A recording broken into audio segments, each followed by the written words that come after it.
Hey guys, welcome to the channel. Welcome back to Blown for Good, SPTV live stream. Let's get Mike in here. Hey Mike. Hey Mark. Wow, we've already got 400 people in here right off the bat. That's awesome. Thanks for joining us today, guys.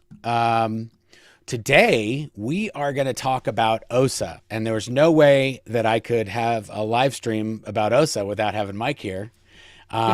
Because he worked in and around OSA for how many years, Mike? Do you think you worked in and around OSA, either as the boss of them or just doing stuff related? 25. 25 years. There was a period in there where I wasn't, it was LRH Purse Bureau Int, or I was Chief Off CMO Int, or CO CMO Int, or in the hole, or whatever. And so probably the number of years. Well, actually, when I was in the hole, I was still sort of OSA. So, 20 years. Still 20 years. That's a lot of experience. So for anybody who doesn't know, anybody who's new to the channel, OSA stands for the Office of Special Affairs, and that is Scientology's spy wing, previously known as the Guardian's Office. And they perpetrated the largest infiltration in the United States government in its history. And was it 11 senior Scientology officials? Yes, 11. 11. Pled guilty. Yeah, pled guilty to espionage and went to prison. Federal prison, including L. Ron Hubbard's wife, Mary Sue Hubbard. Right. And pretty sure the only reason that Hubbard didn't end up in jail was because they couldn't find him, and Mary Sue fell on her sword for him and took it.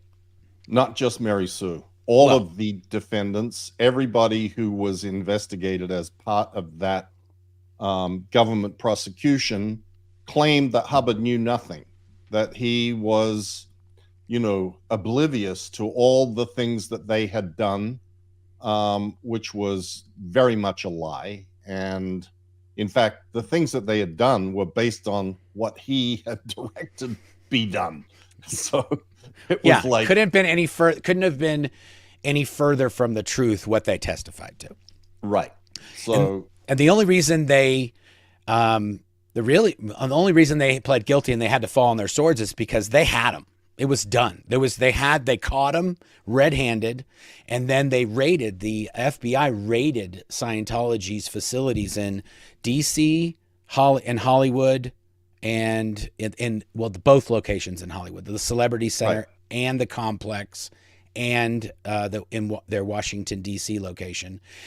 And I've gotten so many people have emailed me that the months leading up to that raid, people were going through all the files, all of the Guardian's Office files, and any writing that had L. Ron Hubbard or his signature on them or his name anywhere, they were taking razor blades and cutting them out of the pages of these documents. Oh, that happened many times, Mark. That wasn't just prior to the raid. It also happened when there was the fear of another raid. Wow. When Hubbard was in La Quinta, which was in the 80s. late 1979, early 1980 or something like that. Yeah. They feared that there was another raid coming because these two people who had been shooting movies with him, Del and Ernie Hartwell, had blown, and they'd been unable to recover them. Oh. And another guy, I can't remember his name now, had also Walters had also blown, and they were afraid that they had gone to the FBI.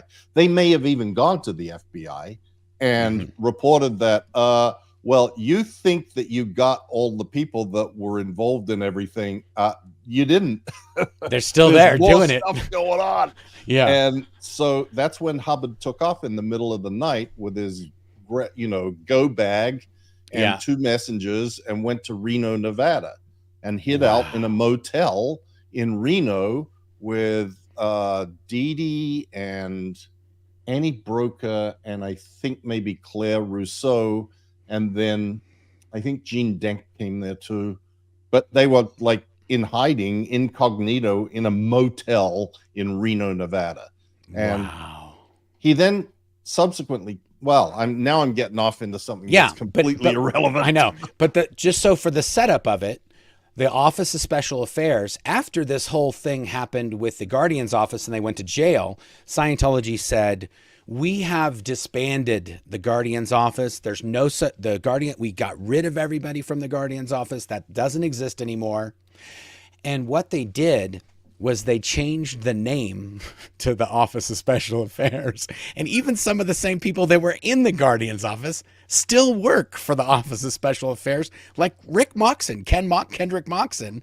He was an unindicted co-conspirator and they knew that he testified that signatures had been falsified in government documents and stuff like this. And he was an unindicted co-conspirator. He's the in-house legal counsel for OSA to this day. Well, worse than that, Mark. The president of RTC was the intelligence head for the Guardian's office, New York, Warren McShane. He was in the GO too? Absolutely. I didn't know that. Yes. I thought he ran an asphalt company before. He did. Oh, he did. That's when he was. The Guardian's office people were not Sea Org. Oh, I get it. So he was doing that work. He was literally paving concrete and then doing espionage in part-time. Well, I think that he sort of left his paving business to his partner and then went to New York to become the assistant guardian for information, the euphemistic name for the intelligence. So literally, some of the Guardian's office people, not only are they still in OSA, but they're in Religious Technology Center. Oh, yes. That's unbelievable. Do you know who the recruiter for RTC was for the longest time? Brian Andrus. Really? Brian Andrus was the guy that kidnapped Michael Meisner, the Guardian office. He's the one who ended up got caught by the FBI, yeah, and then was basically kidnapped by Scientology to prevent him from testifying.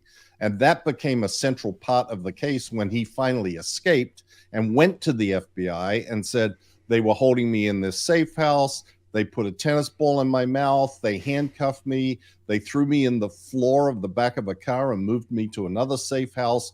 And the guy that did that was Brian Andrus. He was the recruiter for RTC. Wow. He isn't anymore. Yeah. Now he's a big.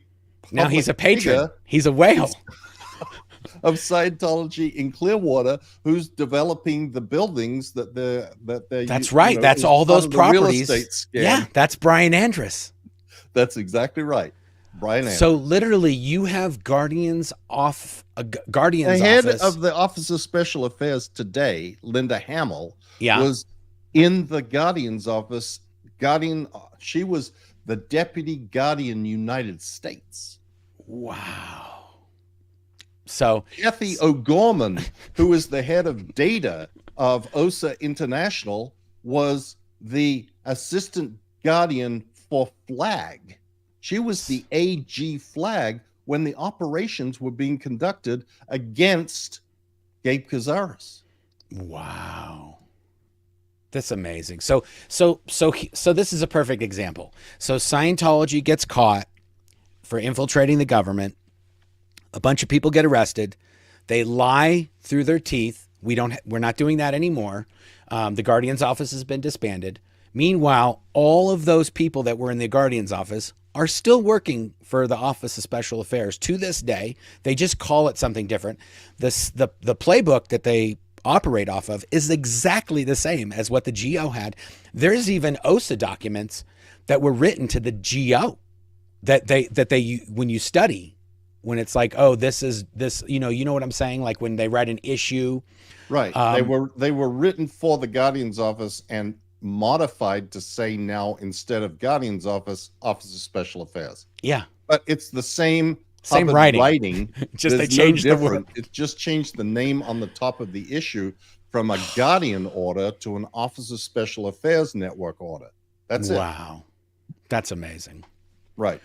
Okay, so how do we get all the way down this rabbit hole? Well, I was just trying to say what OSA was, and I just said I was trying to just set it up like these guys are criminals, and they're criminals that work for Scientology. But the reason why I wanted to have Mike on here is because when I was in Scientology at the international headquarters, I worked at Golden Era Productions, so I was in the media arm of Scientology, where we created the videos and the events, these big galas that they'd put on, and then all the films and videos. And every once in a while, we'd be asked to do something for an OSA video, or we would have to give them something or some special effects or something like that. But if there was a legal case going on, like if there was a legal case going on, that was a huge flap for OSA, and they had to be all over it, and they had to make that case disappear. And if the case didn't disappear, David Miscavige, the insanity would escalate. The longer the case went, the higher the insanity level would go. Same thing if there was SPs protesting at the base, or same thing if there was a bad what was that magazine? Premiere magazine or Rolling Stone magazine. If there was if Scientology was mentioned in a negative way in a magazine, it would be somebody at OSA heads are gonna roll at OSA that this was allowed to happen. Yeah, absolutely.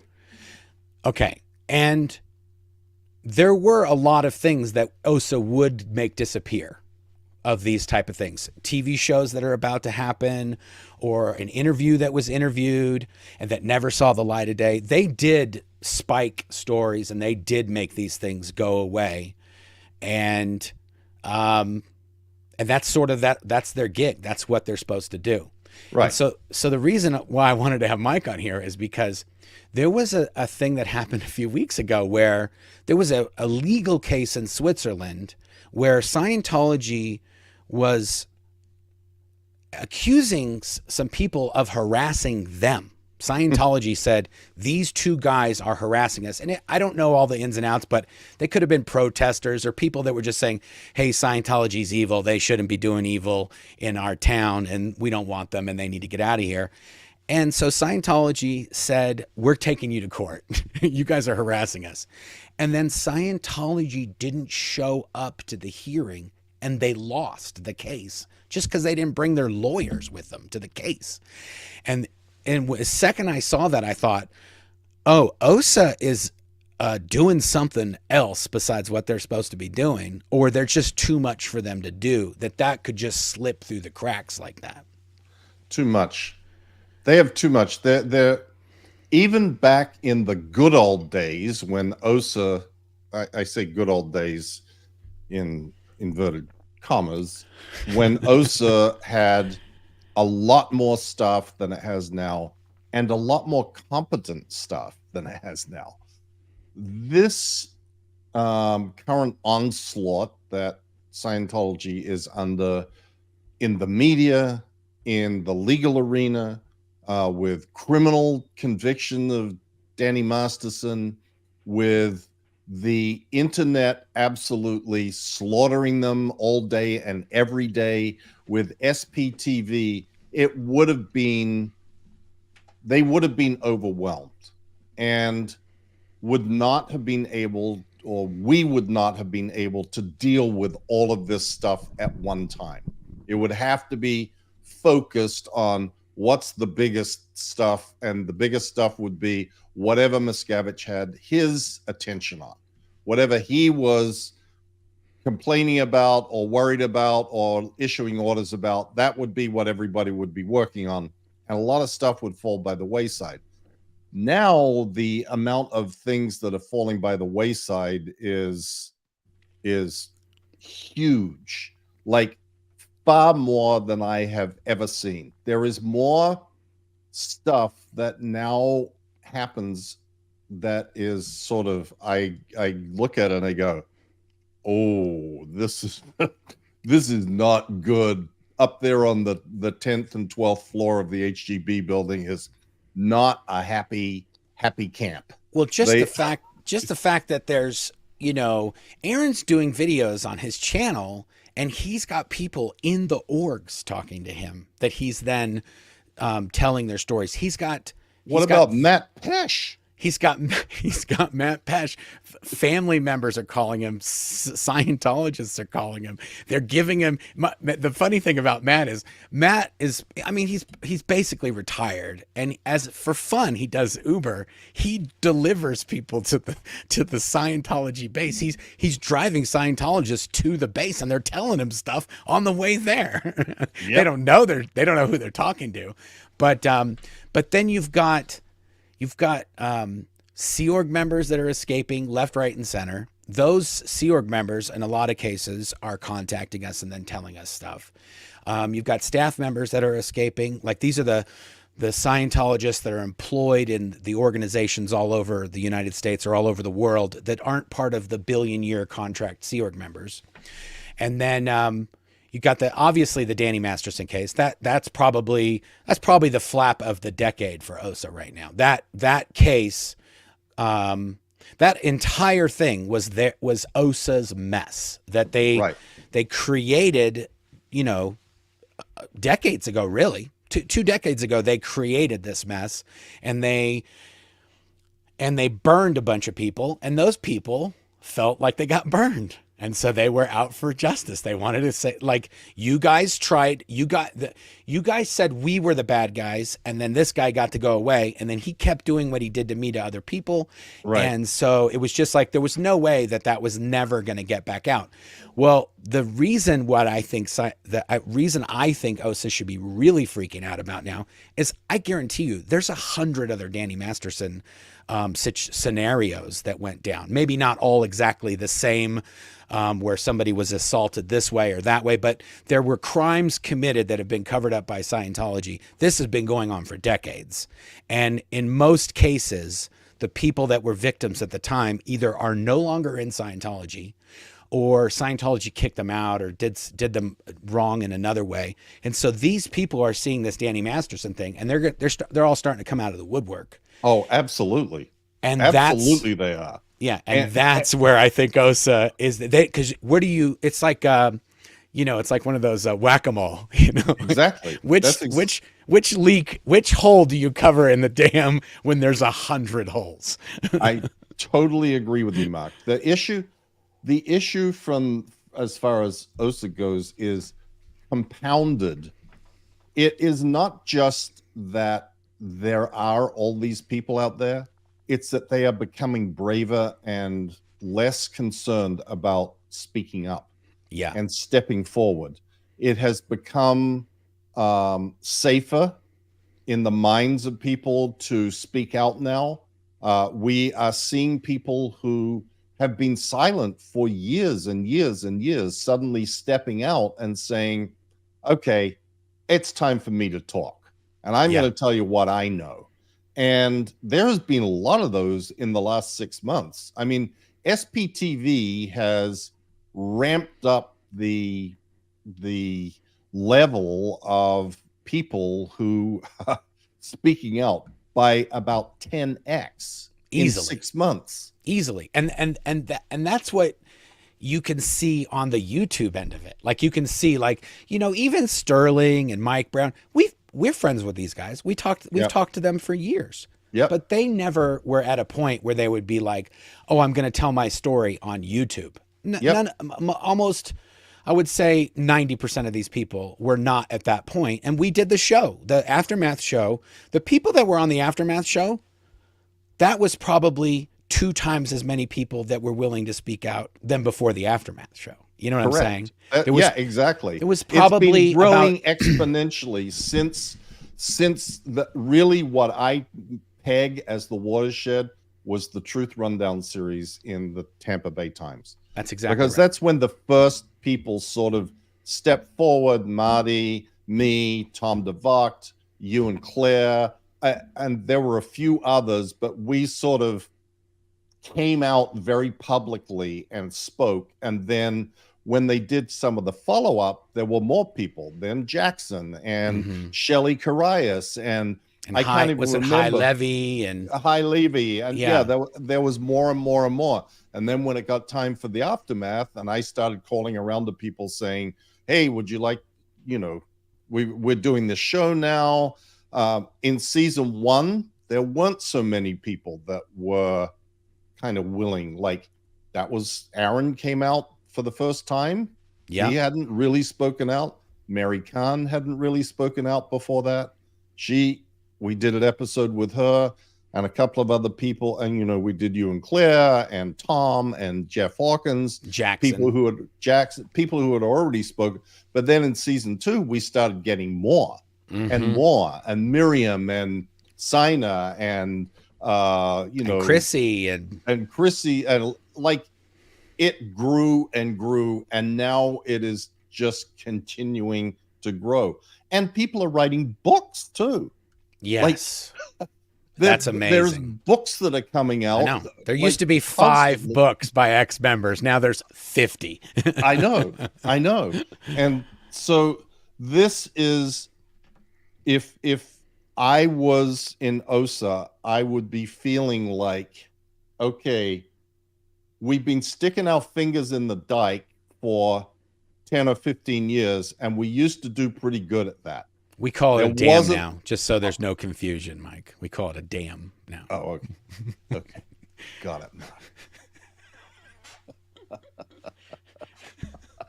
Okay, so yes, sorry, I just wanted to make sure that didn't go without a comment, because otherwise people would be writing in there. Right. Anyway, yeah, it used to be that, the major leaks and the major gushers could be sort of controlled. Yes. Now they must just look at this and go, okay, I'm ready to fall backwards and just let it wash over me, because we cannot keep up. And you just see this all over the place. They are losing stuff left, right, and center. They're dumb stuff, neglecting things, dumb things. Here's a perfect example of the reason that the Switzerland thing happened, and I made a mental note of it. Okay, they didn't show up with a lawyer. That seems like that's somebody went to the like in our day, somebody went to the RPF, or a team of people would have gone to the RPF if something like that happened 20 years ago. Okay, so then Apostate Alex was doing a live the other night, and he said that the Scientologists in East Grinstead, the Sea Org there, or whoever, did not apply for a permit to build this tent and do, hold the event. Yeah, which they bring in, arguably thousands and thousands of vehicles are going to travel into East Grinstead. People need lodging. People need all that stuff. They don't have that. Scientology doesn't have that. They have to get it from the town. And they need to get some sort of notice to the council that they're going to have this event within 6 weeks of the event. Well, the event's like 2.5 weeks away, and they hadn't notified. I don't know what the current status of this is. They may have been there first thing this morning at the council.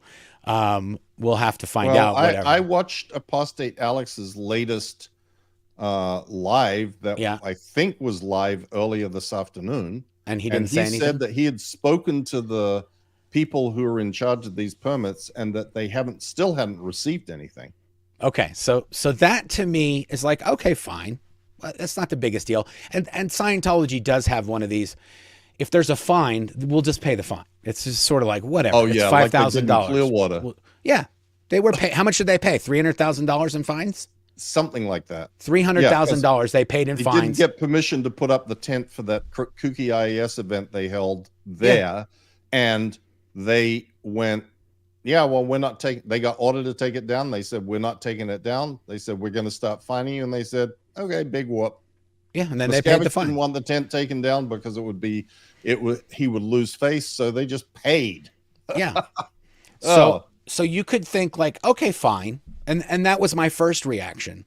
But then Apostate Alex said that he planned a protest to take place the same days that the events were going to be there. So they have the IAS event, and they have the patrons ball. And so there's a few days of events. And he said that he put in his submission to the planning council that he is going to have a protest. And then I thought to myself, well, that's going to be weird, because if they get his proposal and there's no event on the books from Scientology's end, there's no conflicts and he's good to go. He's going to get all his stuff approved. Well, then he dropped this bomb that he has road closures. And if you were in the United States and you said, oh, they're going to close the road, well, there's another road going the other way, and there's 3 lanes one way, and it's not like that around East Grinstead.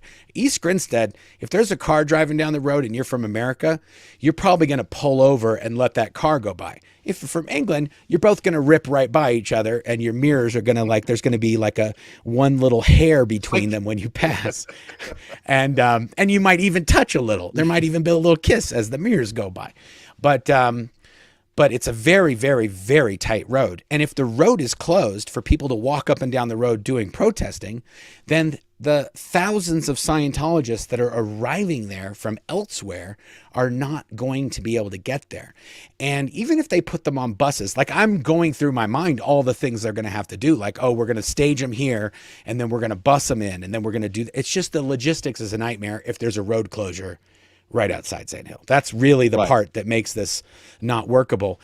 And then you'd think, well, this is all on Scientology, because if they would have put in their event thing, then it would have been fine. But somebody somewhere either is busted, like the person who's when something silly like this happens to me, I try to figure out, this is the biggest flap in the world. How could this have taken place? And I go, okay, the person that's job this was, that did it every single event for the last 20 events, got sent to the RPF or got sent to Los Angeles or works in another place, and they didn't tell anybody this is what they do. And now it didn't get done. And now no one knows what to do. It's just a big mess. Right. So, or they're watching SPTV and they're doing SPTV, not because, for those of you who don't know, some of the SPTV creators are now being harassed by Scientology, whether you know this or not. It is happening. Right. And it's some of the newer ones. And I think this is another thing that you got to know, guys. If you're messing with Scientology and then they start messing with you and you react and you get all worried, and then they go, oh, we got one. Right. If they mess with you and you don't do anything and you just do a funny video about it, then there's not really anything for them to do, and they're just creating content for us, essentially. Right. They followed Mike. I don't even know why. I really thought when Mike was sick and he was not doing videos, in my heart of heart, I think Scientology was like, what's Mike doing? He ain't doing videos. We need to find out what he's doing. He's going to the hospital and he's going to the doctors, and they're like, he's up to no good because he's not doing videos. So he must be working on a secret project, and they're following him to the doctors. And so then I thought, okay, they're really grasping at what's going on and who's controlling all this. And that's also the other thing. Dave always thinks there's some big conspiracy, right? Oh, absolutely. Just like Hubbard. Yeah, this is a conspiracy. And really, at the end of the day, Scientology is spending millions and millions of dollars on Google ads, and those Google ads are skewing the YouTube algorithm to make all this content float to the top of people's recommended pages. And this is all Scientology's doing. I wouldn't be doing this if Scientology wasn't paying us so well to do it, okay? That's how this is working. In addition to our big pharma checks, it's cool. I know. They've been telling the Scientologists, this is real, guys. This is not joke. Dave Miscavige and Osa have been telling the Scientologists that the pharmaceutical companies are paying us to take out Scientology, because it's the pharmaceutical companies who have the most to gain by Scientology not existing. And so and it's in magazines, right? It's on websites and magazines and all sorts of things, that Big Pharma was paying us to protest when Anonymous was protesting. Big Pharma was paying me to write a book about Scientology. And I would always joke, like, hey, Eli Lilly, talk about staff member of the week, like 20 weeks running. Where's my check, man? Where's my bonus? I've not got one check to this day.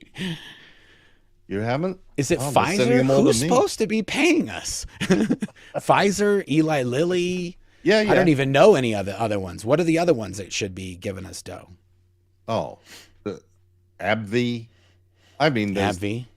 We could be sponsored by them. Yeah, we could be sponsored by that, and then it would at least make sense. But if there's AbbVie, Pfizer, or Eli Lilly ads running during our lives, people, right? Get down, but do the bleepity blop in the comments there and tell us tell us what ads you see during these videos, so we can figure out who's paying us. Besides, so far the ones I'm getting reported are Scientology, Top Gun, Mission Impossible. Those are the ads that are running during my channel. Yep, exactly. Oh my goodness. What else did I have? So I got Switzerland, Danny Masterson, the IAS event, SPTV. Yeah, the SPTV thing is a bit of a phenomena that I'm not sure how OSA could even watch all the videos. I mean, I can't even watch all the videos. I go, if I log in, I get to work, I open up my YouTube, and if somebody's live, I'll just put the video on while I sit there working, and I'll listen, and if they say something, I'll kind of go in the chat or something. And I kind of just have it playing all day. And the different channels like Clearwater Chad and Denver Steve-O and Marilyn and Kelly and, all the different channels, they see me pop in there every once in a while. I could not imagine having to transcribe and record every single possible video. It would be, I think, all of OSA. I don't think that they can possibly do that at this point. I think that probably what they have is some sort of program that auto transcribes. Yeah, so SPTV the SMP has a software program that they're using to do that. Right, and it's probably fairly garbled because there's a lot of weird nomenclature that gets used in these things. So it's probably pretty messy.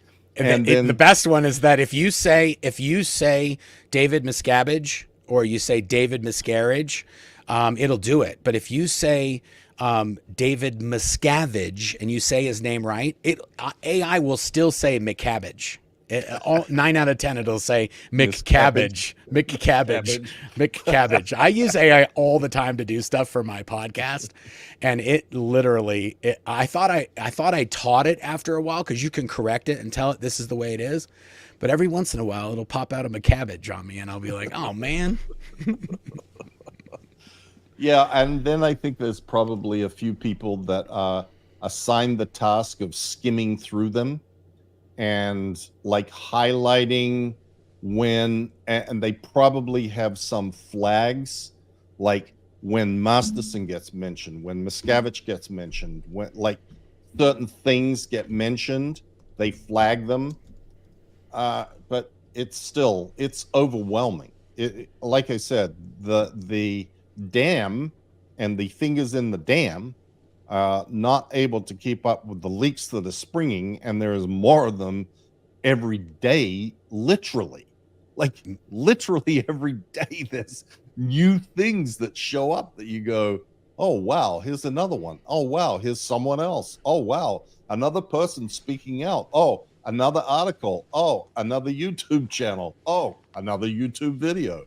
Well, another book. That was the thing that I was thinking about the other day, Mike, was if OSA can't stop a thing in Switzerland from happening just because they didn't send anybody, all this SPTV stuff is just unbridled. They can't do anything about that. The things that they do need to do, like our lawsuits, they have to really have their shit together to be able to, I mean, at the end of the day, they're paying lawyers. But a lot of the dirty work and a lot of the make the lawsuit stop work, that's not the lawyer's department. That's OSA's department. That's where they are trying to make backroom deals to make, like, let's give an example. Like if you have a family member in Scientology that you wanted to talk to, and now you're suing Scientology, or you're bringing a lawsuit against Scientology. OSA would go to that family member and say, you need to talk to your relative and tell him that if he drops a lawsuit, then you can talk and everything's good. Yep. And this whole thing will go away. And if that doesn't work, then it's like, it's check writing time.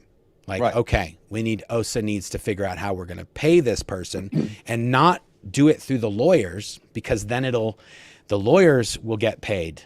And OSA doesn't want to pay the lawyers. They want to pay off the people that are suing them. Right. and make it so there's no kind of judgment or settlement. They don't want there to be a paper trail. They just want to make it disappear.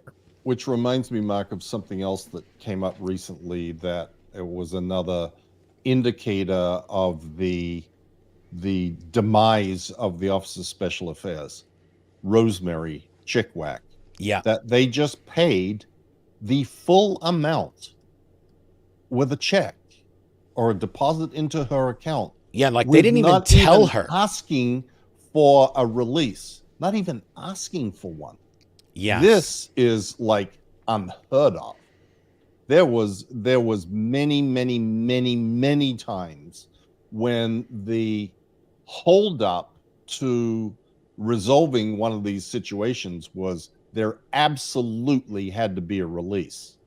Yes. Meaning, we're going to write the check, but they got to sign a document. The check where this is all going to go away, but you must sign a release. And if the person balked on it, check. It didn't happen. Yeah. And that was basically the operating policy of OSA for the entire time that I was there. I don't think that we ever paid anyone to get and settle litigation without a release, and usually a gag order. Yeah, not only just a release. Yeah. So you can't sue us for anything in the future. You but can't also even talk. You won't even talk. Yes. And that was very, very, very firm policy. It has gotten to the point now of they don't even ask for it. And that, to me, is probably the biggest indicator that OSA is floundering. I mean, floundering. Not even trying to get a release. And they direct deposited it into her account. There wasn't a check. There wasn't anything. It literally, like, she went and logged into her account, and there was a lot of money there that wasn't there before. And that's the other thing. It wasn't a negotiated amount. It was the total amount that they had taken from her. And it was, and they could have said it was 800,000. Who knows what they could have said? Like, that's the part that's kind of crazy to me, is like they sent Graham Barry or the lawyers or whoever did it, sent them a letter saying this is the amount, and they just direct deposited that amount into her account. To me, that's insane. Yep. And like you said, and they have nothing. They gave her the money back. And this is another thing, guys. If you steal a bunch of money from somebody and they say you stole the money from them and you did it over state lines and used credit cards and all this, the crime is done. The crime has been committed. If you send the money back to them, that doesn't undo, it doesn't walk back the crime. It proves that you did the crime, really. It's like, oh, this is the amount. Admission of guilt. Yeah, this is the amount you said that they stole from you. And this is the amount that they just out of nowhere just deposited into your account. Right. So. And the best they could do was draft a letter from some person that nobody has ever heard of to say, we don't really have to give you this money, but here it is. Yeah. That was it. Like, yeah. I didn't even know why they bothered with that. I know, that was the best part. We don't have to do this, but we're going to do it because you're on YouTube right now telling the story full time, and there's 700,000 people who've now seen this. Yeah, we don't have to do it. We don't have to do it, but we're such nice guys. We're going to throw you a bone and give you back all the money that we stole from you. Right. I just want to go back to this UK thing. Yes. And the IES event, because, we've been talking about how we're going to do an aftermath fundraiser to coincide with that event. And I just want to get in a plug for that. Yes. And that maybe we will have some sort of report from the activities outside of St. Hill. Maybe live, but I don't know that the timing will work out exactly. We'll see. But I don't want everybody to get their hopes up that what is going to happen is that Apostate Alex's road closure is going to be approved, and it is going to cause havoc for that event, because the people who, are the people in East Grinstead who are responsible for this sort of stuff, including the police and the council and whoever those people are, they know how these events go. They know, and they've seen them for many, many years. They know that these buses come in from all over Europe. Yeah. And there are maybe 50 buses that are at least St. Hill at that time, because I just saw an ad yesterday from Malmo or somewhere where they say for 20 euros, you can get on our bus to St. Hill and back for 20 euros. For 20 bucks. Yeah. For That's 20 insane. bucks. From Sweden? Yeah. Yeah. How far is that? Well, I don't know. It's probably 7 or 8 hours to drive. But the point is that they are so desperate to make sure that they have people at this event. Yes. That the vast majority of people at the IS event in the United Kingdom are not from the United Kingdom. Yes, that's true. In fact, if every Scientologist in the United Kingdom showed up for that event, they would still be a tiny minority. It'd be a flap that only that many people showed up. But so they bring them in from all over the place. And so everybody, the police and everybody knows that there is a whole bunch of these buses that are going to pull up on Friday afternoon. Like the first event is on Friday night. Okay. So they arrive on Friday afternoon. They leave in the morning from wherever they are in Europe. If they're coming from Spain and Italy, they probably have to leave the night before, drive all the way through the night, and then arrive. But it would be chaos if the street or the road in front of St. Hill was closed and there were 50 buses accumulating. That's what I'm saying. That's as soon as he said he was applying for road closures for the safety of the protesters. That's exactly what came to my mind, was one of those giant buses trying to get down the road. And then it's like, nope, because if you're in a car and you're in a Mini Cooper and there's a road closed, you go, and you're out of there. But if you're one of those buses and there's 48 buses behind you, I know. That's done. Why I'm saying I don't think that they will close the roads for that reason. Okay. Because they think that they will view that as a public safety issue that is of greater concern to them. Because the road as you know, Mark, the road in front of St. Hill just goes from St. Hill Green up to the main road into East Grinstead. It's about a mile long, give or take. If the buses back up to that road that goes on either end, that goes actually the road into East Grinstead, it will be havoc. And that will be a lot less than 50 buses required to accomplish that. So I don't believe that they will close the road. I believe that it will. But if they don't have there's no event right now. Well, they know that there is an event coming. They're going to go down to St. Hill. Massimo Angius or one of the people from OSA is going to show up and say, "Oh, we're so sorry, we forgot." And we forgot. They filed it every year before, and it was just because of something or other. They'll come up with some excuse, and they'll go, "Look, we can't create this issue," and they will win that argument. I believe that's what my belief is, that they will prevail, and probably sensibly so. Like, good sense will prevail in that, from the perspective of East Grinstead. But then do you think that Alex's people won't be able to protest, or no, they will still be able to protest, but there just won't be a road closure for it? Right. That's what I believe. Or they will cordon off a section that's like encroaches in the road, so it's only one-way traffic. Like theoretically that road is two-way. But two buses they have to back up to get to a spot where it's wide enough. Well, it'd have to be right at that part where the gate is, because it kind of fans out right there. Right.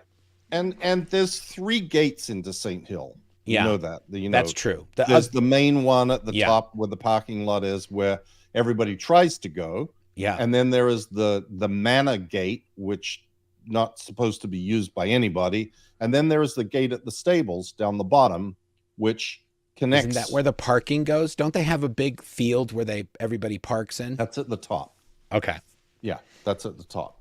So I just don't want everybody thinking, okay, well, what's going to happen is that the whole event is going to be messed up and disrupted because the road's going to be closed and nobody's going to be able to get in. They're not going to do that. I don't believe. I just don't believe that will happen. Yeah. I think that it's possible that they have created a situation with whoever the powers that be are, where they're not going to be happy with them because they've put them in an untenable position. Because if they deny, Alex's applications, he's going to rightfully say, hey, we did it right and they did it wrong, and you're siding with them. You're siding with Scientology. And I guarantee you there'll be a reporter from the Daily Mail or some other public, the Sun or the Mirror or one of the other tabloids in the UK who will love this story. Yeah. They will love it. They will think that this is just a great story about how the Scientologists got special favors from the East Grinstead City Council or whoever it is, and that they're in the pocket of the cult. Yeah. So they got to be careful about how they go about doing it. But, I got to say, kudos to Apostate Alex for doing it the right way, and then also for discovering that Scientology was not doing it the right way. Yeah. I don't know. We'll see what happens. I mean, I really am interested. And the other thing is that like I was saying earlier, if all these things are going on like this, Osa's fluffing the duff right now. And I'm sorry, Osa, but this video, Dave, somehow this video will get to Dave. And you know how this goes on the inside. Dave will say, even the SPs know that you guys are fluffing the duff. They just said it in a video, like even the SPs are saying, what's going on with Osa? Why aren't they doing their job?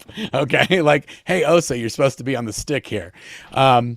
But I think that these lawsuits are going to go horribly sideways for them if they're doing this on the rudimentary things. Well, they lost their appeal in the UK also on the exempt status. Yeah. That it hasn't been going well. They can't manage to prevent the Danny Masterson civil case from going forward as much as they wanted to try to have that held like indefinitely in abeyance. They didn't pull that off. So things are not looking like really rosy on any front in the OSA world. Not one. Nothing. Yeah. Not media, not PR. Even Marty jumped legal. Ship. Even Marty jumped ship. Even Marty's working for another team now. Somebody said Marty found Jesus and he's doing life coaching or something. I was like, what? What is going on? Are we in bizarro world right now? Yep. Oh my goodness. Should we do some questions? Sure. Okay, let's see here. Okay. Yvonne says, so happy for you, Mike. Thanks for sharing your wonderful news. Oh, yeah, that's right. You guys did that video. Was that yesterday? Yeah, that was last night. Nice. Christy and I. That's a great video. Superstorm Day. I got my little Captain Davy doo-doo last week. Oh, goody. If you haven't, I don't have a little thing. Do I have a little... covered mine up. Hold on. What? Oh, he's up there. He's in the SPTV corner. Here, watch this. There you go. Watch. There you go. Now you can see him. We got, a little Davy doll up there on the corner. If you haven't gotten your Davy doll, you got to get it quick. They're selling out pretty quick. They're selling very steadily. The Captain Davy Pants, whatever we call him. There's so many names now. I don't Fake even Navy remember. Davy. That's Fake my Navy favorite. Davy. You can go to the spshop.com and get yourself a Fake Navy Davy.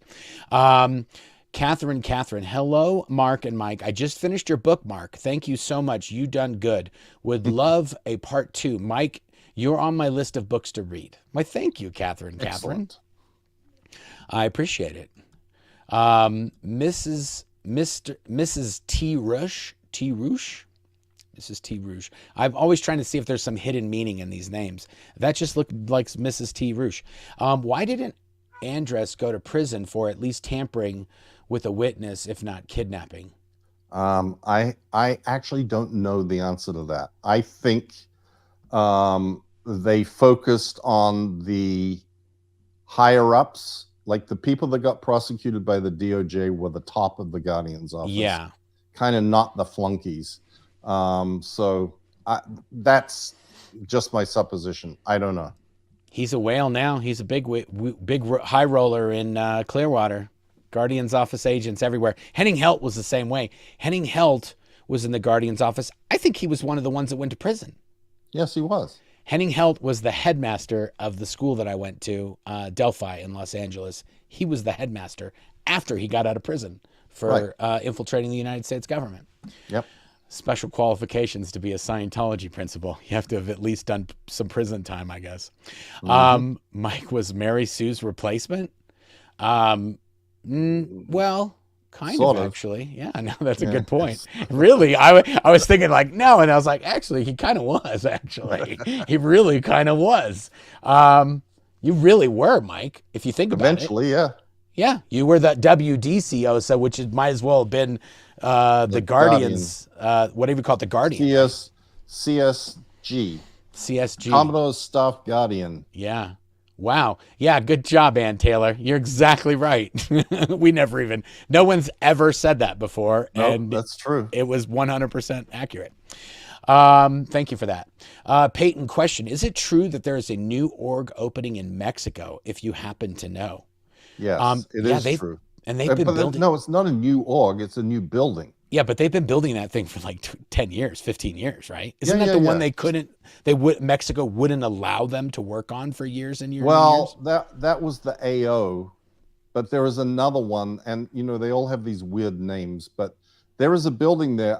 I got a picture of it the other day, and they're progressing on renovating it. They've done their CGI rendition of it like 7 years ago, and it is starting to look kind of like the CGI rendition finally, but eventually they'll get that completed. But how long before? I mean, Chicago has been sitting there done for 2 years.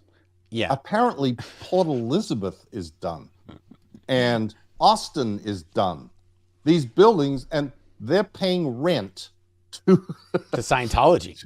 Scientology is paying rent to locate these orgs in strip malls somewhere off in Never Never Land while they're building that they have spent tens of millions of dollars to purchase and renovate sits completely empty because David Miscavige can't get there to open the building, and they can't hire the staff that will give them enough people to have one person for every 4 rooms. So this program, this Ideal Org program, is the biggest failure in the history of Scientology. Not to mention the fact that even if he did show up and open the org, there's nobody going to go into it. It's going to just sit there and be empty. And in actual fact, from all the people that have been part of these orgs that were in a strip mall and then went to the Ideal Org, if you ask these staff members, they had more people coming into the org when it was next to the donut shop in between the dog groomer. They had more people coming in when they were in that spot. And when they moved into the big giant building in the middle of nowhere that had no foot traffic, then they stopped getting anybody at all. And it was just the handful of people that just come no matter where they are. They just show up, Yep. Professional students. Yeah, I don't know about this one in Mexico. We'll have to find out about that. John Edgecombe. Henning and Mary Helt went on Delphi staff after getting booted from Geo. I don't know about a Mary Helt, but I know that Henning Helt was 100% the headmaster of Delphi Los Angeles. And then actually after that, he went on to work for Craig Jensen, who worked at a company called Executive Software that made the disk defragmenter program for Microsoft Windows.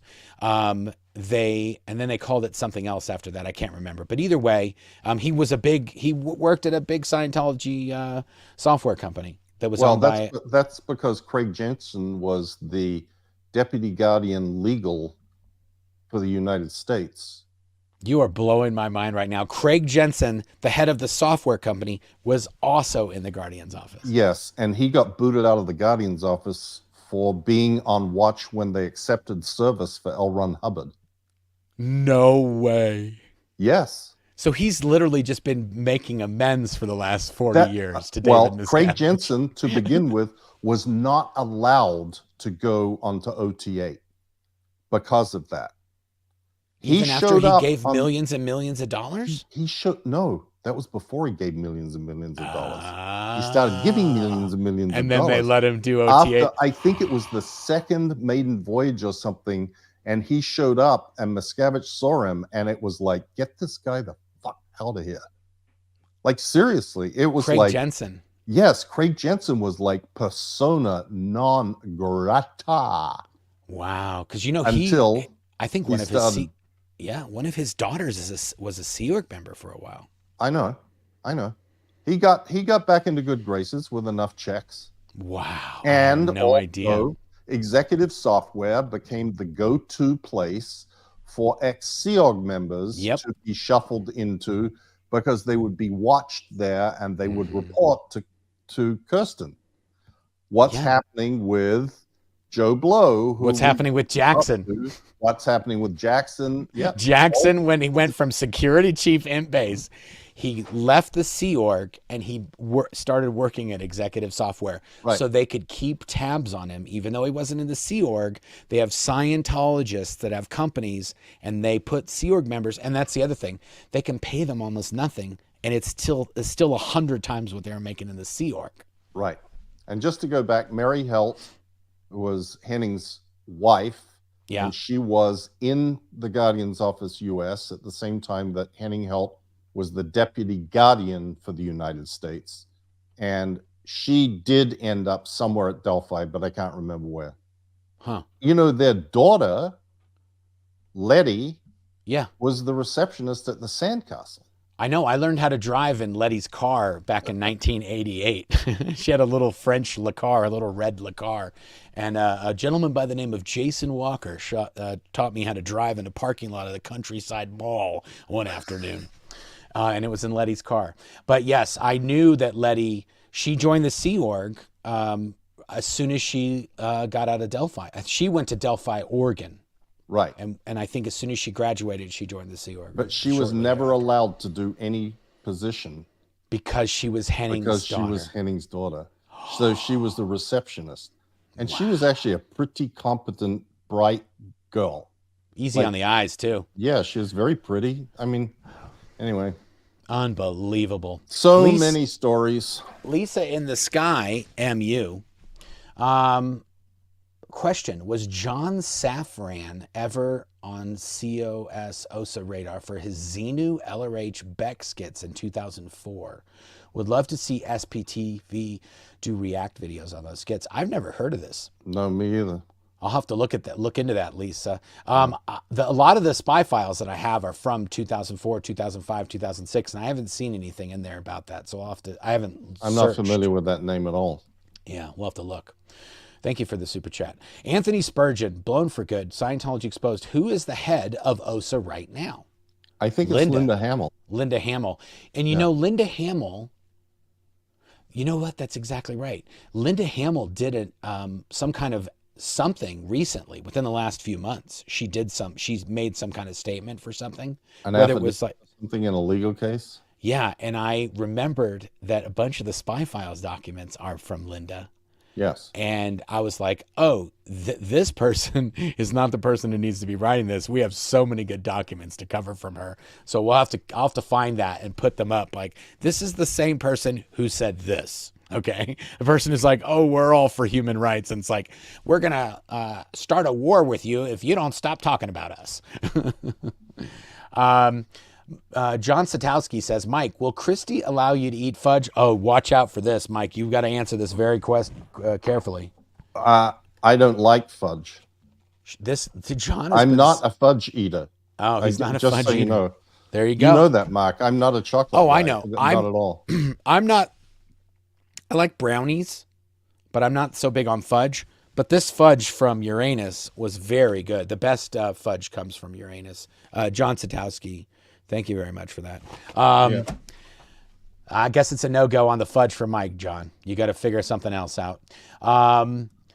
Okay, Boda29. Have you ever read Chaos by Tom O'Neill? Speaks of corruption in LAPD, LA Sheriff's Office, DA office, pretends to be shocked during the Manson trial. Wild and intriguing. Huh. I haven't heard of that. Me either. Lee Baca was in Scientology's pocket for at least 15 years that I know of. The whole entire time that I was at either in Los Angeles on the Hollywood building, Hollywood. Mark, I adjusted the mic and I muted myself. Ever since the entire time I was at the M base and when I was in Los Angeles, Lee Baca would almost every year ride in the Scientology's float, the Way to Happiness float in the Hollywood Christmas parade, and wave, and they'd stick, whoever it was, Sophia Milos, or, whoever the celebrity, what's that guy's name? The Pena guy, Michael Pena, or whoever in there with him.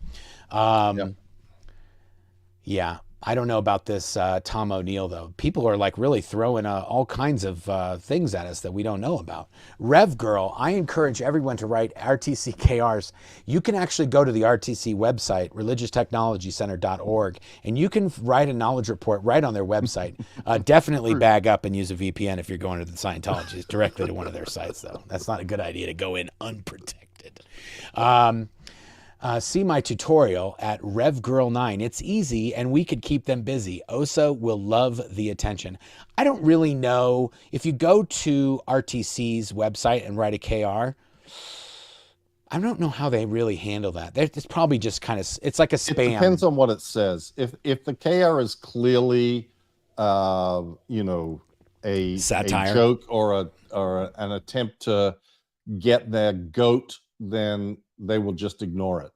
If, on the other hand, one were to go in there and write a carefully worded knowledge report about something that had been observed concerning one of the whales of Scientology, they probably would wonder whether they needed to do some investigation.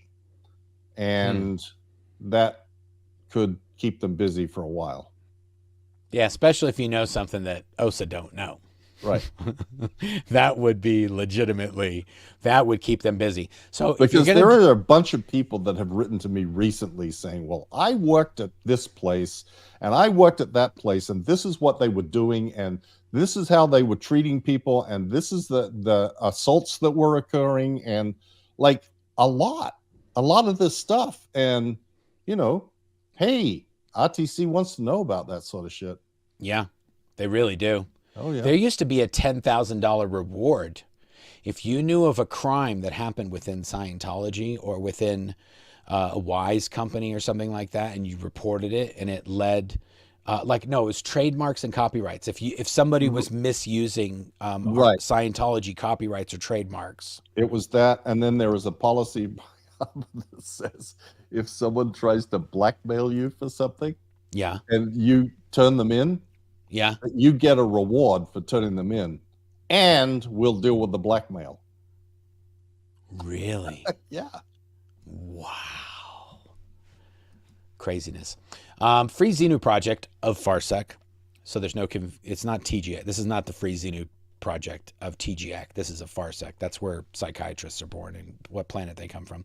Mike, I have a question. When you were in OSA, what kind of response would you have gotten from little Davy with his fake Space Navy for coming to him, for say this stream? Not good. Yeah. You would essentially have to report. You'd have to do a summary of what we talked about. And it wouldn't be details. It would just be like, this guy, Mike and Mark went over a bunch of, they would just say black PR on David Miscavige or on COB.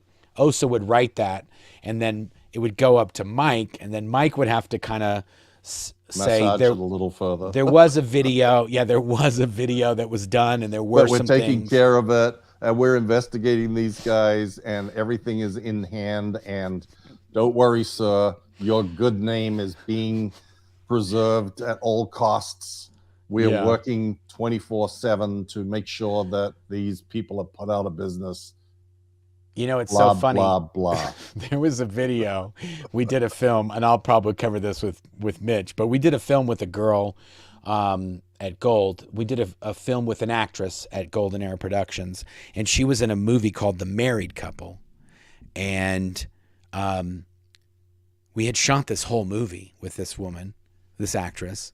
And then when the movie was being edited, Dave wrote to me, because I was the pre-production director, Golden Era Productions, and he wrote to me and says, hey, why is the girl that you guys just shot this film with, why is she in porn movies on Cinemax at 4 o'clock in the morning?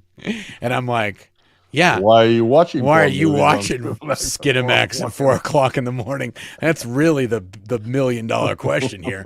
But it was on Cinemax or Showtime or something. It was an X movie that she was in, but there was an R version of it that came out on DVD, and she handed that in to the talent department and said, I was in this video, and she gave the R version, and they looked at it and was like, there's not really anything. It's like just kind of insinuated activities.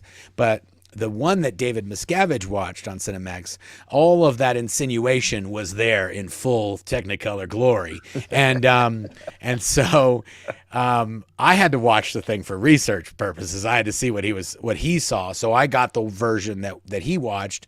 And then I just told him, I literally just made up, oh, that's the last time Cinemax is scheduled to air that thing, and it's not gonna air anymore after this.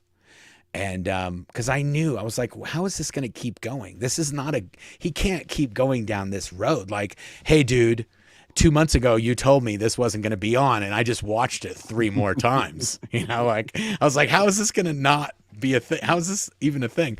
And they aired that movie like another 500 times after I wrote that report. Anyway. Oh, Marc Headley. So I'm pretty sure the OSA guys, I could see in the spy files, I can see how Kirsten talks to somebody. The person that she talks to in the spy files, they spice up the story a little, and they add their in to make themselves look good. Then when Kirsten writes the report, she spices it up a little.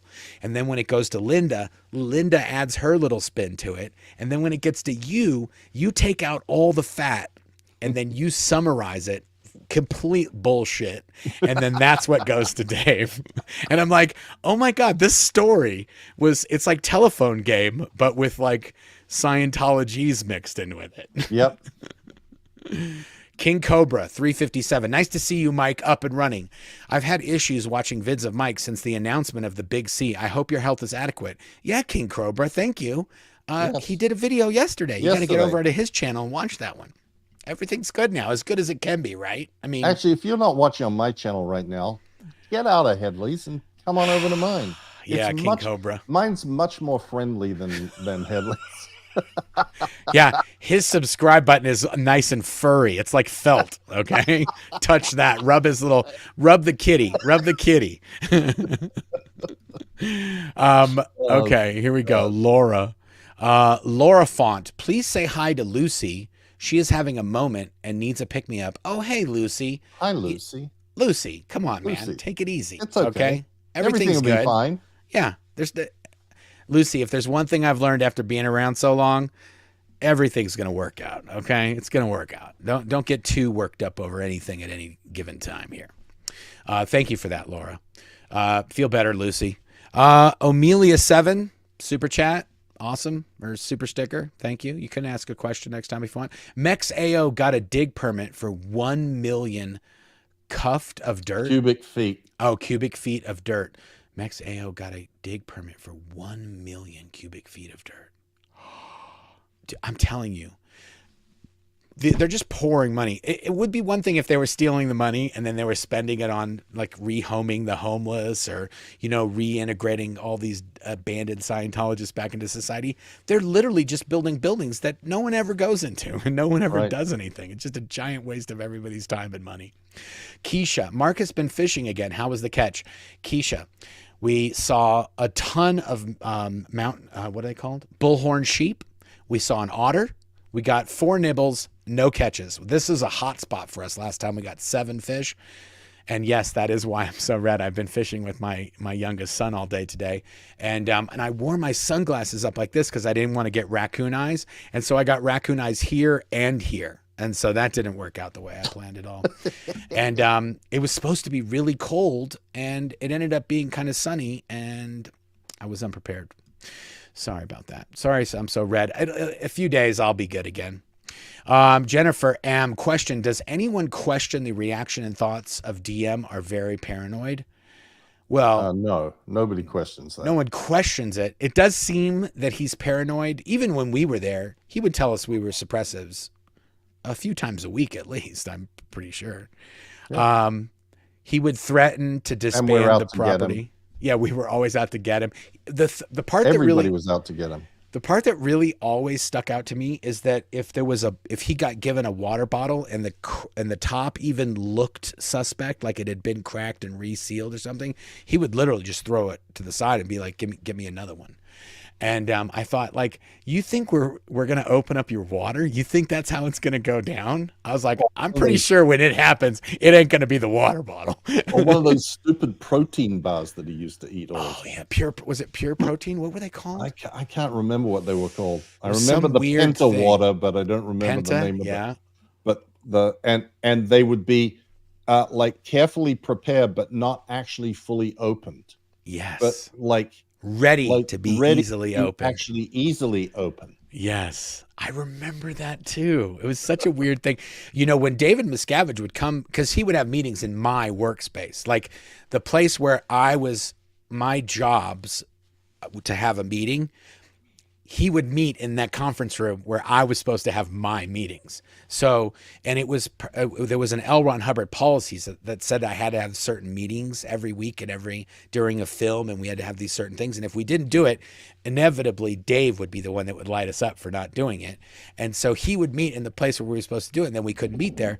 But a little SWAT team would come in the conference room before he'd get there, and there would be cigarettes and waters and ashtrays, and the trash would be emptied, and they would literally go through the whole room and make it ready. And if there was a smell in that room that they couldn't deal with, then that meeting would get moved to another room. It'd be like, oh, there's just something not right in here, and it would be like, okay, it's got to be in the other place, and you'd be like, oh, we got to go to another building because there's a stink in this one.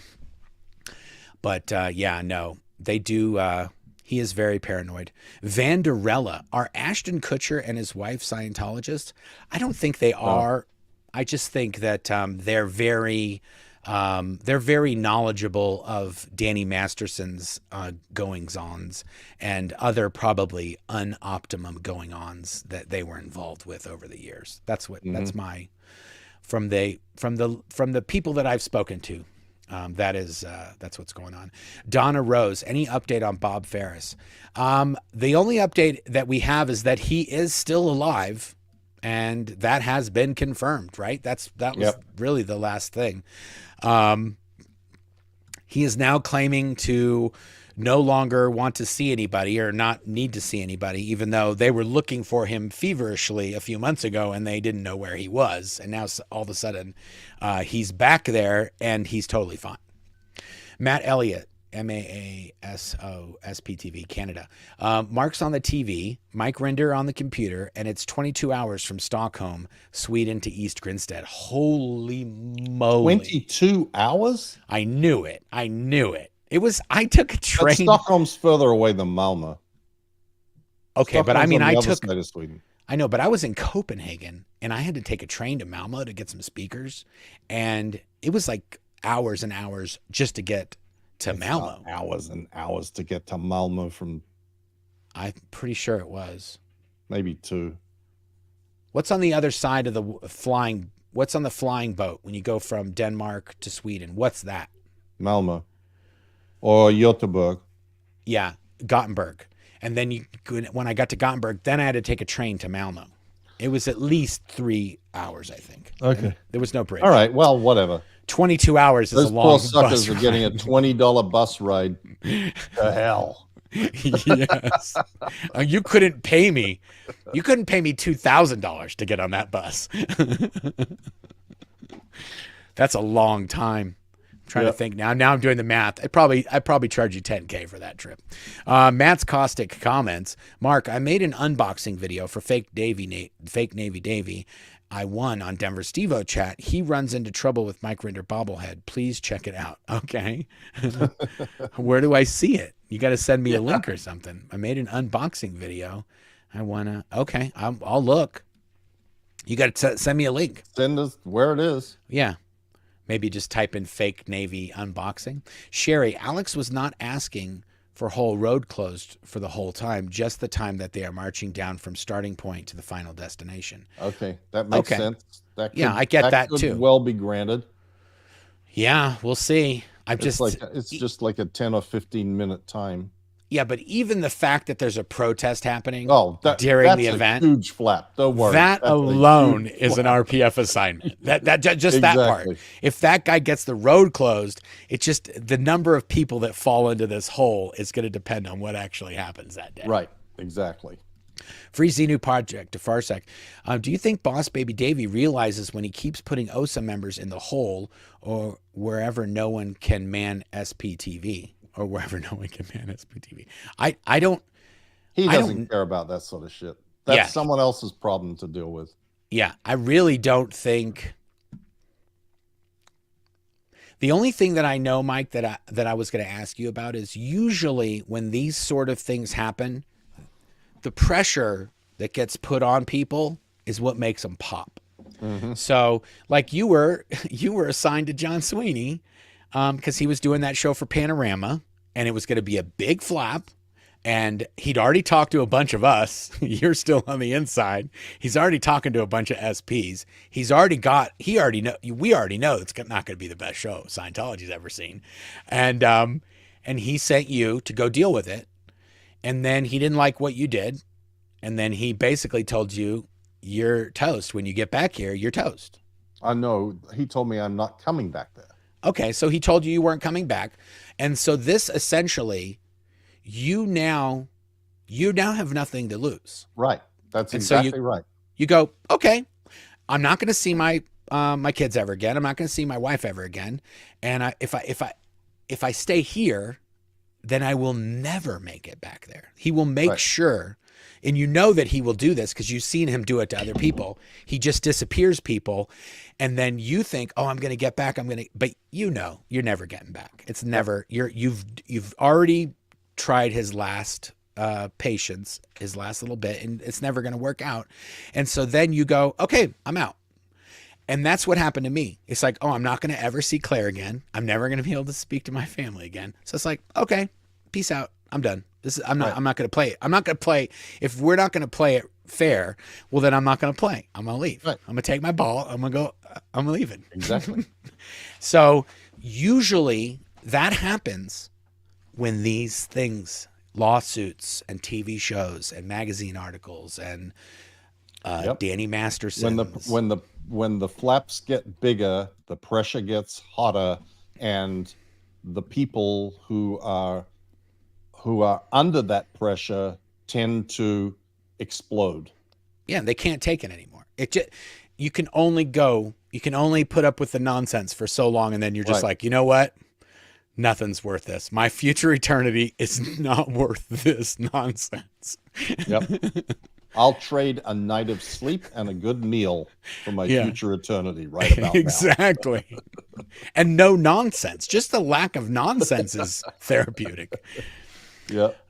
Question: how can therapists better understand and work with cult survivors? You know, there's the Aftermath has found some good therapists that have helped people when they leave. I think you have to go to a therapist that deals with that type of I don't know what you call it, case or person or scenario. I don't know how you word that, but if you're looking for somebody, contact the Aftermath. Go to the aftermathfoundation.org. Go to the aftermathfoundation.org, and we know of the therapists that can do that. I wouldn't be able to tell you what the therapist should do. It's just being knowledgeable in high control groups and cults. There are therapists that's what they do. Yep. Thank you, Woodstock. Code Monkey, thank God Osa is incompetent. I hate to ask Mike, but what would have happened if you were in the Sea Org when you received your cancer diagnosis?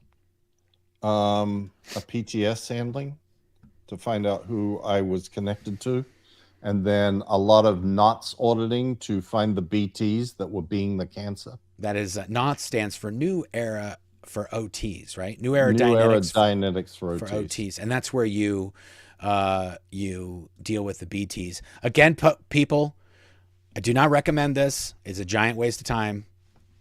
Get those BTs working for you. BTs activate. As soon as I figure out this BT thing and I get it going, they're going to help me catch fish the next time we go. Okay. Those BTs are going to work for me. You got a thumbs up for that. I know. I did a thumbs up and it did it. It was like, yeah, good job. There you go. Yeah. Those BTs are going to work for me. Yep. And they're going to help me catch some fish. Emma Louise Tennyson. Question: will the Tottenham Court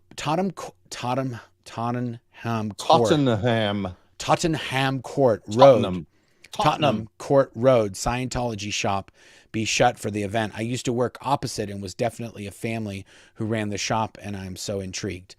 This is definitely apostate Alex territory, but no, I don't think they would close it. They just leave like one or two people there. Yeah, one or two. In case one of them fell asleep. Yeah.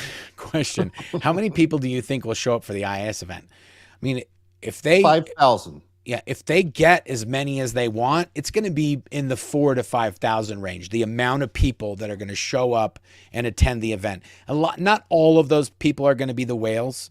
There's going to be a bunch of whales there, but probably 4,500 of those people are going to be just bodies. Yeah, they're going to be the staff from all the orgs in Europe. Yeah. And the public that don't have, anything else to do with their life, who can take a few days and catch a bus to go to Sea Hill for 20 euros. And they will get that number of people. It used to be that they didn't really have to work very hard to get that number of people. Nowadays, they have been working on this for months and months and months. And the phone calls and the pressure to confirm people who are going to be at the event is, I am sure, absolutely out of this world. People are probably getting 10 phone calls a day to confirm them that they are going to be at the event. So they'll fill the place with, or at least make it look like it's full. Yeah, they'll fill the front of it. They'll fill the front at the very least.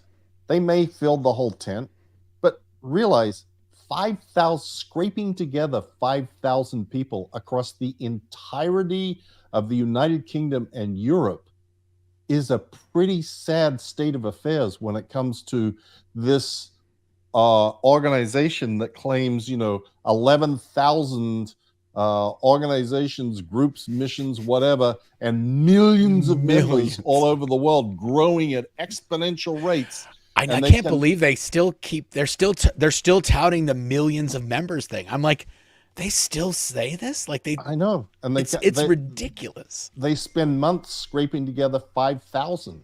Yeah, exactly. And they might not even do that. Right, I know. That's the scary part. If they don't even get the 5,000, it's going to be like, oh boy. Well, you'll be able to tell whether there's any reverse angle shots from the event. Oh yeah, no, there's not. That's never a good shot. Never. Even when we would do events at the shrine, it's like never tilt up to the balcony. Level. Yeah, never tilt up to the balcony. Never tilt up to the balcony. And you go up there, there's kids running around there with balloons and shit. And you're like, oh shit, go 6, go camera 6. No, don't show that. Yep. Joshua Armenta, the mix. I don't know how to say that, but the Mexico org is the new IO, not new building. I don't even know what an IO is. ILO? No. IO? Ideal org. Oh, ideal org, not new building. Oh, okay. Well, there's a few orgs in Mexico City. One, maybe they're renovating the building that they already had. I don't really know. I don't know. People in Mexico know better than me. Yeah, sorry, I haven't been down there in a while. At least not to the org. Yeah, exactly.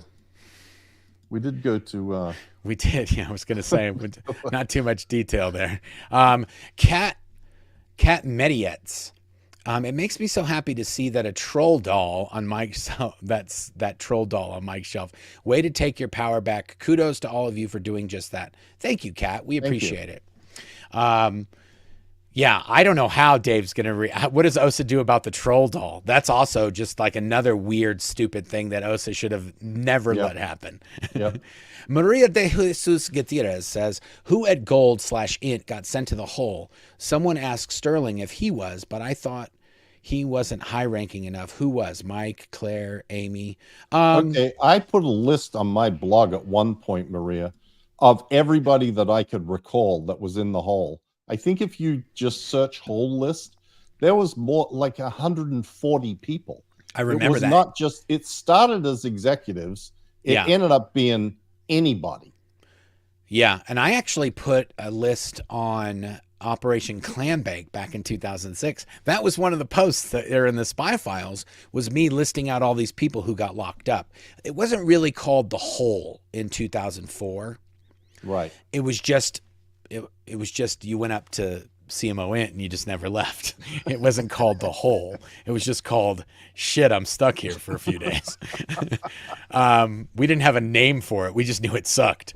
And then later on, it became kind of known as the hole. And then it had a sign. What's that?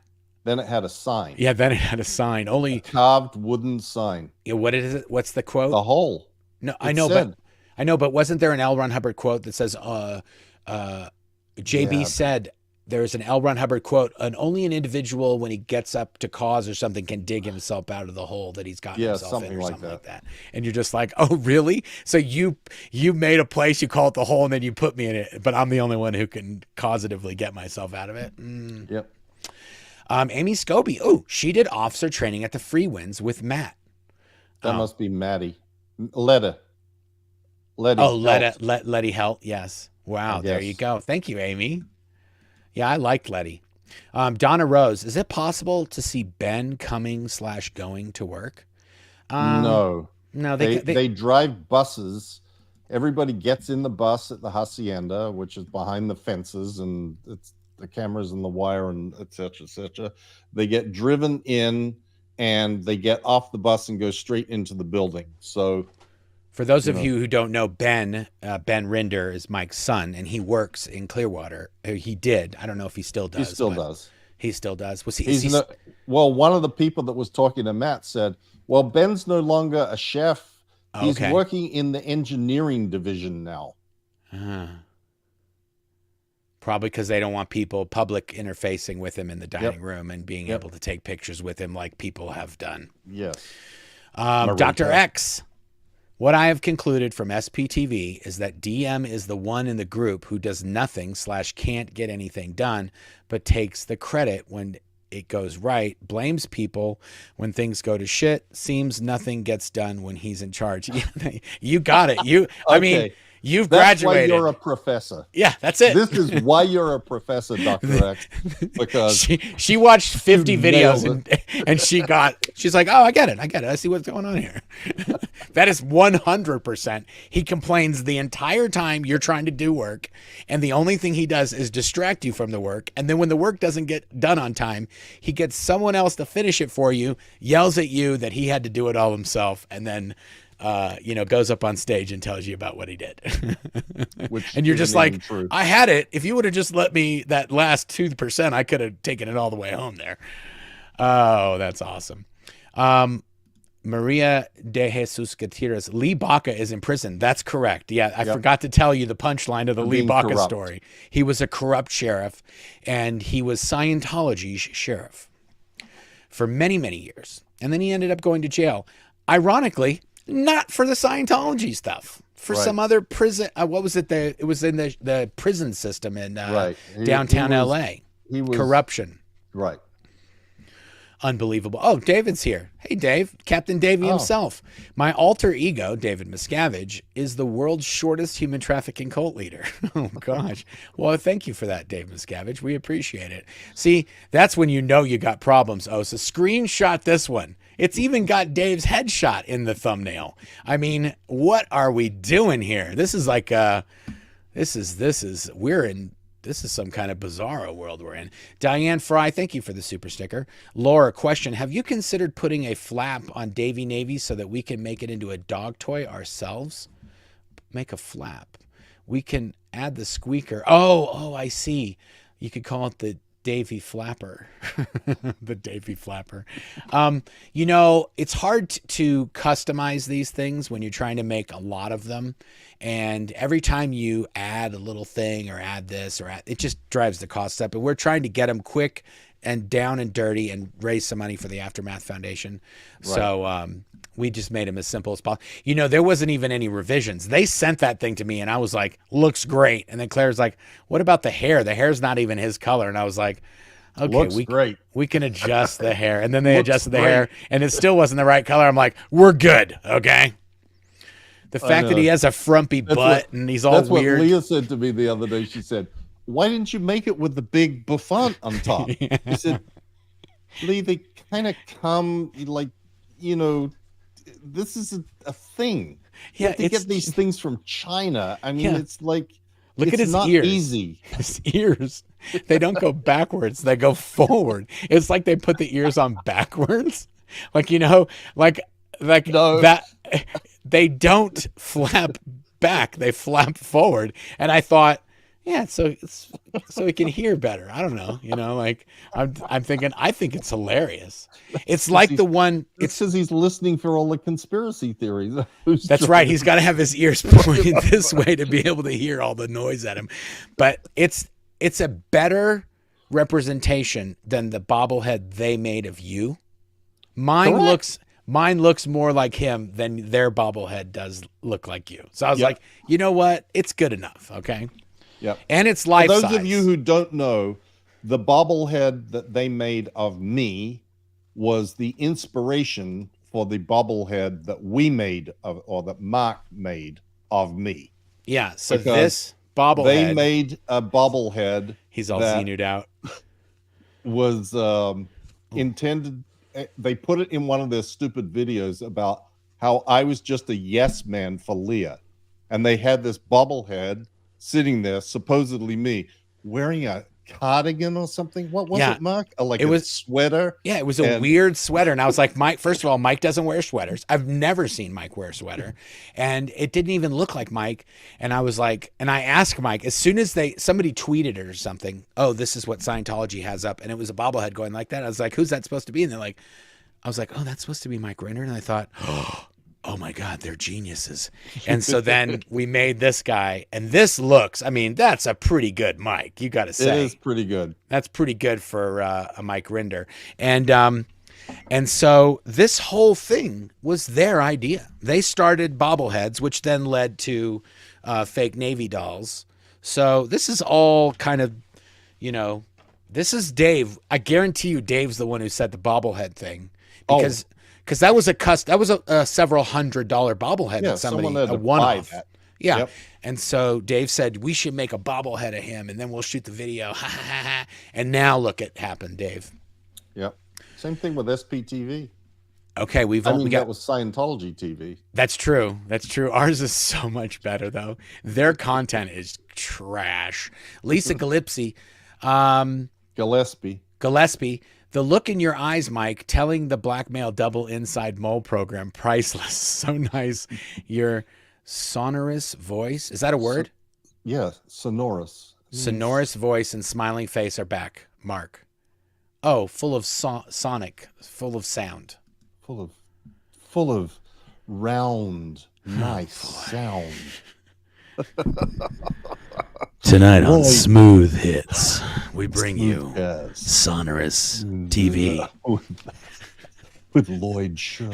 Reading Dynamics. What is Scientology's obsession with abbreviations? Holy moly, we don't even get into it here. I define most of the abbreviations we use here, but in Scientology, you can get into a word salad sandwich with somebody, and you guys could rattle off hundreds of abbreviations, and that's a high control group sign when they make the language coded, and so other people can't understand. That's a high control group sort of scenario that is common. Yep. They make up their own language and words. Okay, we got to hurry up, Mark. We got a lot more to go. Doris Azevedo. Mike, just purchased your book on Audible. Mark, Yude is next. Love you guys. I think you're all so courageous. Well, thank you, Doris. We appreciate it. Hope you enjoy the book. Yes.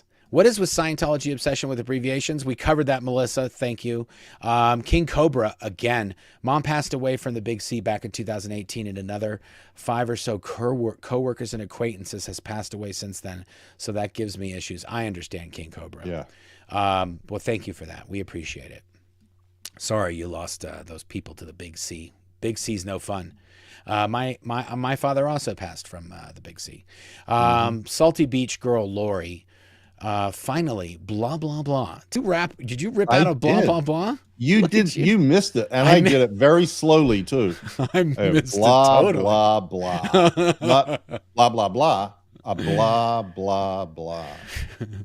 Mark, buy some SPF sunscreen. It's for SPs, right, Mike? Exactly. To tell you the truth, I did not think I was going to get any sun. It was a kind of it's been very cold here lately, and it just got really hot just today. Kenny, the editor, Mike, I am curious about the balls the Guardian's office had by infiltrating the government, especially that this all happened right after or during Watergate. Yes, you're exactly right. I mean, but realize that those people and Scientologists in general believe that they're just doing what Ron said to do.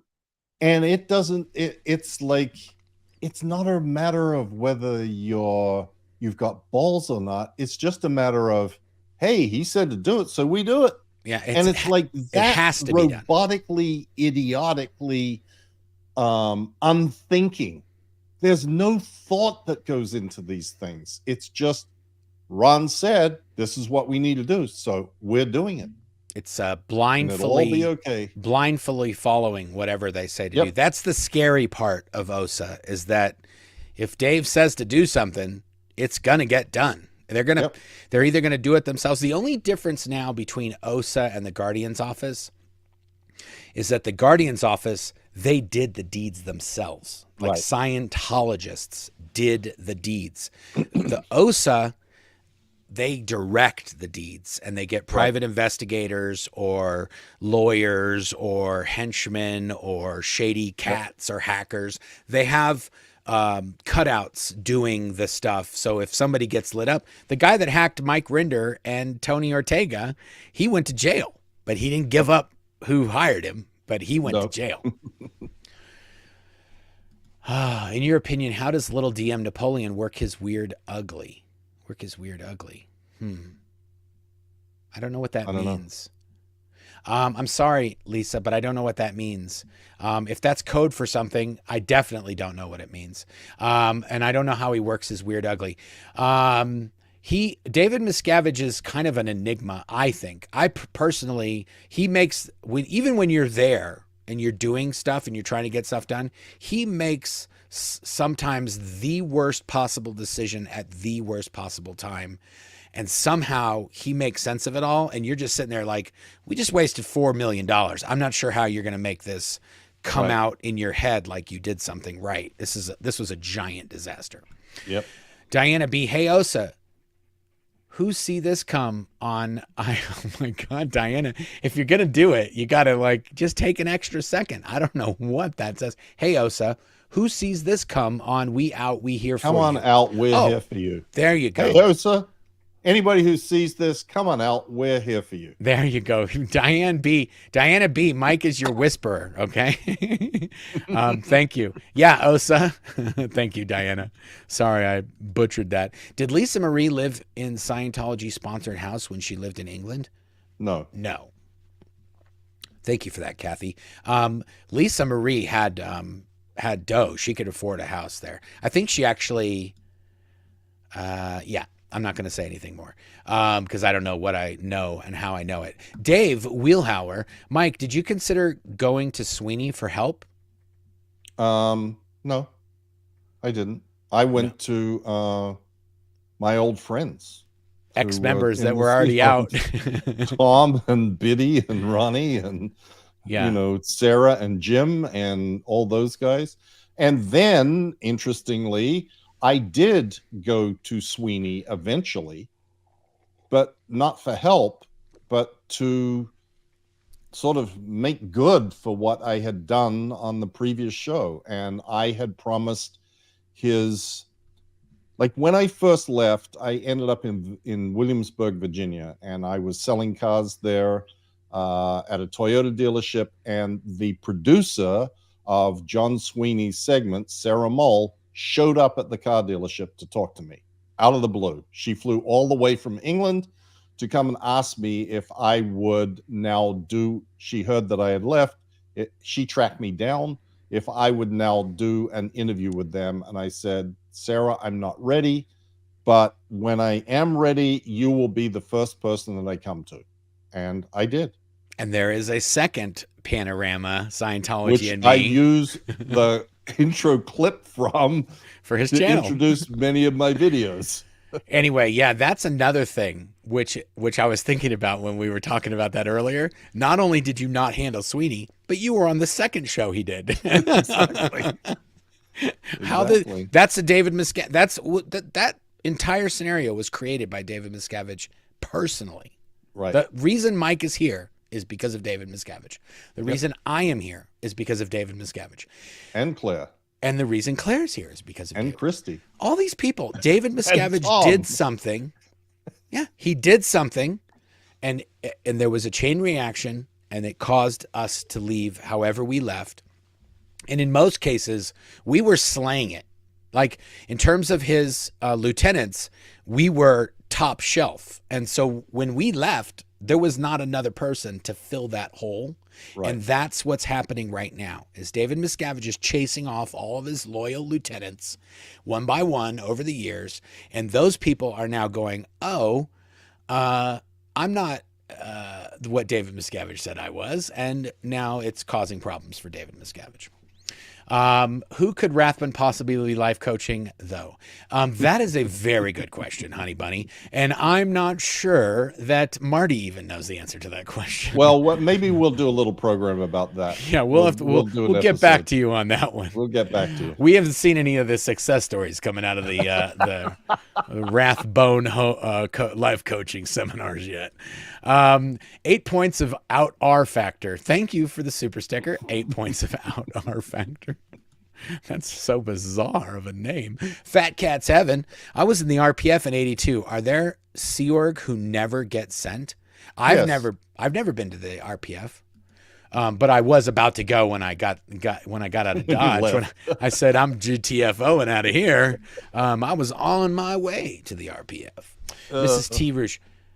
Mrs. T. Roosh, you skipped my other super chat. I have not skipped a single super chat, and I even actually remember reading yours, Mrs. T. Roosh, because I struggled over, was it Mrs. T, Mr. T's, Mrs. T. Roosh? And I did read it. Rush, and Mike corrected me the last time too. So there you go. Thank you for that. You could have just asked the same question, but I'm pretty sure we covered that. Tassie Devil. Oh, here we go. Mark, you get sunburn from the reflection off the water, even if it's cold. But then you grew up in a cult. Yeah, I know. I figured that out today. I'm not a fisherman. Okay, I'm not doing a lot. This fishing thing is new. Fisherman's got to do. Yeah, well, because I'm not doing a lot of water sports these days. You used to do jet skiing all the time. I did, yeah. But I was tan, and I wouldn't get burned. I would just be dark. Okay. Oh my God, Davey's back again. David Miscavige, my alter ego, David, God. may very well be a schizophrenic with borderline personality disorder. He clearly needs psychiatric medications. Yeah. Big Pharma needs to step in to give him a hand. That's also very funny. When I first left and I found out L. Ron Hubbard passed away with psychiatric medicine in him, I was like, oh my goodness, that's the biggest hypocrite in the world. Salty Beach Girl Lori says, mind blown, my son goes to college in Williamsburg. Yep. William and Mary College? Probably. Probably. It's the big one there. It's really beautiful. It's a beautiful campus. One of the oldest universities in the United States. Wow. Mark's famous, Christy Colbrand, Mark's famous saying, I'm not a scientist. That's right. I'm not a scientist. Yeah. I used to say that for a long time. Like if somebody said something like, hey, you can't put bleach with soap. You're going to make mustard gas. You're like, what do I know? I'm not a scientist. Take it easy there. Okay. I'm just trying to clean a sink here. There's some bleach in there and there's some soap in there. I'm sorry. I'm trying to bomb everybody out. That's right. I remember I used to say that all the time. I should bring that back. I should bring that back. That was I'm a not good scientist. One. Yeah, that was a good one. I like that. I love that Christy remembers that. I'm not a scientist. Okay, you I got a lot of advice here. Tip: put sunscreen in the tackle box. Just don't use it to put on the hook. Yeah, you know what's the silliest part of that? We had sunscreen. We had it. It was in the bag with the other stuff. We were just having fun. Salty Beach Girl Laurie. Yeah. Second oldest behind Harvard, chartered by the King of England. There you go. There you go. Look at that. See, I know my shit about Williamsburg, man. Mike knows a lot about a lot of things. When we go places, he'd be like, "Oh yeah, we're down here and over here on K Street," and he's just like, "Oh my God, how do you know all this?" Thank you for that, Salty Beach Girl. I think that's it. We got all the super chats. Let's take care of some housekeeping here before we tie a bow on this thing. I'm not doing no housekeeping. What? I'm done with my chores for today. I did the Mark, dishes. Mark Bunker is running for Clearwater City Council, and Scientology are going to do everything in their power to make sure that he doesn't win. And so we are really trying to make sure that whatever we can do to support Mark Bunker. I like that little thing. How do you get that to do that? Yeah, I got tricks. I got things I can show you. I can show you the way. Anyway, if you go to markbunker2024.com, you can donate to his campaign. You can donate from anywhere in the United States, as far as I know. I think there is a limit of $1,000 per person, per company, per organization, or whatever that can donate. But if you can throw him $20, if you can throw him $5, if you can throw him $50, whatever, we got to get the word out and make sure that every single possible person votes. Clearwater is sort of all these places they open up all over the world, they don't mean anything really to Scientology. Scientology doesn't care about them. Scientology doesn't care what happens in Buffalo. They don't care what happens in Mexico. They don't care what happens in any of those places. The place they care about is Clearwater. And that's why they've been trying to run everybody out of downtown Clearwater for all these years. It's because they just want their little island there, and they want to be able to bring Scientologists there and have a perfect experience for the Scientologists that come there who spends millions and millions of dollars. So the fact that they can't get anybody on that city council to do exactly what they want them to do is sort of a big deal. And Mark Bunker is pretty much one of the main reasons why they're not allowed to get away with a lot really down. Yeah. And he is absolutely unafraid, and he is not, he doesn't play it for jokes. He's not there doing a shtick. He is absolutely serious about making sure that Scientology's malevolent influence over the city of Clearwater does not go unchecked. And Yes. he is basically the only reason, apart from the Tampa Bay Times and Tracy McManus, that happens. And it's really important that he stay on the city council, because even though he's only one voice, that voice being raised makes a difference, because it shames the other people or exposes the other people to not be able to just quietly roll over and play dead, because he makes it clear this is what's really going on here. And if you go and agree with this, then you are selling your soul to the devil. And without that voice, this stuff just goes on under the rug, sneaking around kind of stuff, and he brings it to everybody's attention. So he is absolutely invaluable to the city of Clearwater. I cannot stress it enough. He must get reelected. He must remain the voice of, the only voice who will speak up about what's really going on in Clearwater vis-a-vis Scientology. Yeah. He also makes it very uncomfortable for those other council members to play nice with Scientology, because they know they're going to get called out for it. They 100% know if they do any underhanded or any backroom deals, it's going to get found out, and Mark will bring it up. I mean, he brought up one with the video that we did with Rosemary. I know. He brought it up at the city council meeting. I know. I was like, ouch. I was just saying, yeah, whatever. He is a vital part of Clearwater surviving Scientology. Yeah. Literally. Yeah, it's true. If you, we don't have any merch. I don't have any merch. If you want one of these really cool Hail Xenu mugs or any other SPTV merch, you can go to the Blown for Good store. The link is in the description below. And if you want to get a copy of my book, Blown for Good, Behind the Iron Curtain of Scientology, you can also get that at the merch store, or you can go to blownforgood.com. And all copies that we send out are signed by myself and my wife, Claire, who's also here on SPTV on videos on this channel all the time. And lastly, bobbleheads and SP bracelets can be gotten also at the spshop.com. And that is also where this little captain, what do we call? There's a captain. Fake Navy Davy. Fake Navy Davy. Captain Chucklesworth is one of the favorites. But you can also get this little guy. All the proceeds from the sale of the bobbleheads, the SP bracelets, or Fake Davy Davies, all the proceeds of those go to support the Aftermath Foundation, and that helps people leave Scientology. And you can support the Aftermath Foundation by going to theaftermathfoundation.org. And we are getting so much traffic to the Aftermath website these days.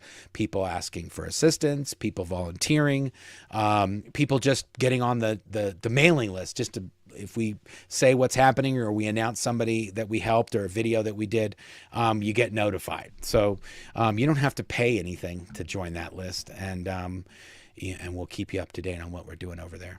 I think that's it, Mike. I can't, all right. I got so good at this, I don't even know how to turn it off. Oh, there we go. Did I forget anything? You have to show me that one. Yeah.